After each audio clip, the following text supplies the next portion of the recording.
টপিকৰ ওপৰত আলোচনা কৰা হ'ব HS second year final APA হ'বলগীয়া ষ্টুডেণ্টৰ কাৰণে বিশেষকৈ আৰ্টছত এডুকেশ্যন সাবজেক্টটোত ষ্টেটিষ্টিক্স পাৰ্টটোত অতিকৈ প্ৰয়োজন চাওঁচোন কেনেকুৱা ধৰণৰ কুৱেশ্যন আহিছিলে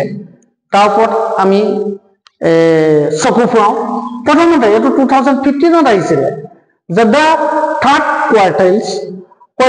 of a distribution is 60.44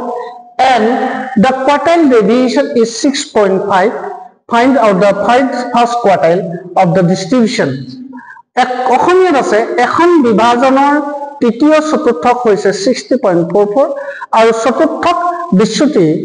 হৈছে 6.5 বিভাজন খনৰ প্ৰথম চতুৰ্থক নিৰ্ণয় কৰা আমি সবটো কেনেকৈ কৰিম সমাধানটো আমি চাওঁ given দিয়া আছে কিউ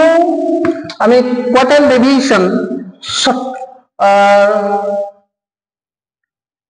চতুৰ্থক বিচ্যুতি অসমীয়াত লিখিলে আমি অসমীয়া বিলাকে আমি অসমীয়াত ভিতৰত লিখি দিম আৰু অসম ইংলিছৰ কাৰণে আমি ইংলিছত লিখি দিম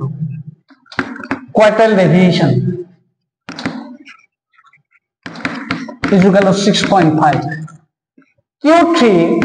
third তৃতীয় চতুৰ্থক third quartile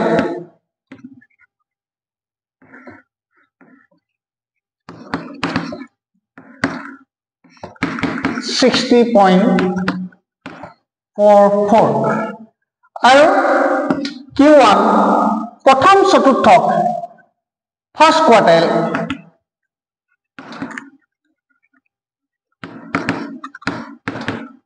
question mark we know আমি জানো quartile deviation is equal to third quartile minus first quartile divided by 2 ইয়াত আছে 6.5 is equal to third quartile আছে 60.44 Q1 divided by 2 আমি cos multiply কৰো 60.44 minus Q1 is equal to 13 এটো লগত এটো আমি cos কৰি দিলো তাৰ পিছত আহিলে Q1 minus Q1 is equal to minus 47.44 ঠিক আছে therefore Q1 is equal to minus cancel go 47.44 is the correct answer of first quartile এখানে required first quartile